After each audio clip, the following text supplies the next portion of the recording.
আসসালামু আলাইকুম। আমি আছি এখন থাইল্যান্ডের সেন্ট্রাল ওয়ার্ল্ড অ্যাপেল স্টোরের সামনে।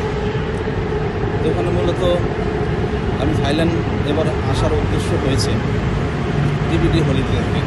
তো টিবিটি হলিডে এবছরের ফেব্রুয়ারি মাসে একটি রেফেল ড্র হয়েছিল। তো আসলে সেই রেফেল ড্রতে আমি ইন্টারন্যাশনাল ফার্স্ট পুরস্কারটি গ্রহণ করি। ফার্স্ট পুরস্কারটি ছিল ইন্টারন্যাশনাল এয়ার টিকিট। তো আসলে এই এয়ার টিকিটটা পেয়ে আমি আসলে এখন থাইল্যান্ডে আছি।